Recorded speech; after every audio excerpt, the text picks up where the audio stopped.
د وطن میډیا قدرمن اوریدونکو په سلامونه مو هرکلی کوم. دا هم تازه او مهم خبر. بلینکن د افغانستان په اړه ښه اعلان وکړ. بلینکن څه اعلان وکړ؟ د افغانستان په اړه به کوم اقدام کوي؟ دوستانو ویډیو را سره تر پای وګورئ. که چیرته مو زموږ چینل نوی سبسکرایب کړی چینل سره ضرور سبسکرایب کړئ.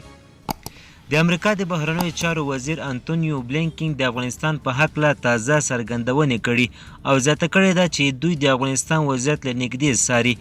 بلینکن وویل چې دوی له افغانستان سره د لا ډیرو مرستو ورکولو تابع لري. د ده په وینا چې د افغانستان وضعیت څاري او ګوري چې دا هیواد په ډیرو سختو اقتصادي حالاتو کې دی.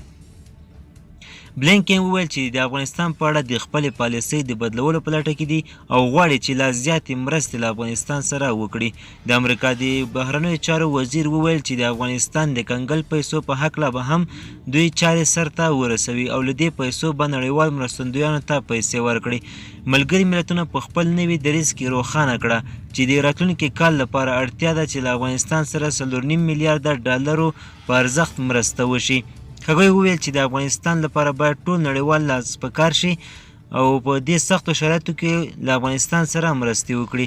د ملګرو ملتونو د راپور له مخې د افغانستان د نفوس تر نیمایي زیات یعنې 23 میلیونه کسان بیړنۍ مرستو ته اړتیا لري چې باید ورسره مرسته وشي. یو شمېر هیوادونه د امریکا په ګډون له افغانستان سره د مرستو اعلان وکړ.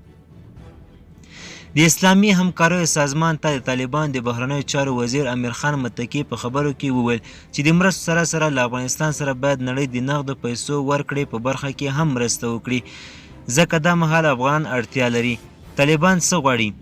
طالبان هم دا غواړي چې امریکا د افغانستان په هکله یوه نوې خبره وکړي. طالبان په دې لټه کې دي ترڅو نړۍ او امریکا یې په رسمیت وپیژني او ورسره ښې اړیکې ولري. خو امریکا د طالبانو لپاره تر اوسه پورې هم ښه خبره نه ده کړې او تورې پورې کړی چې طالبان خپلو ژمنو ته وفادار نه دي ځکه د ښځو اقلیتونو او ټول شموله حکومت په برخه کې یې هیڅ نه دي عملي کړي.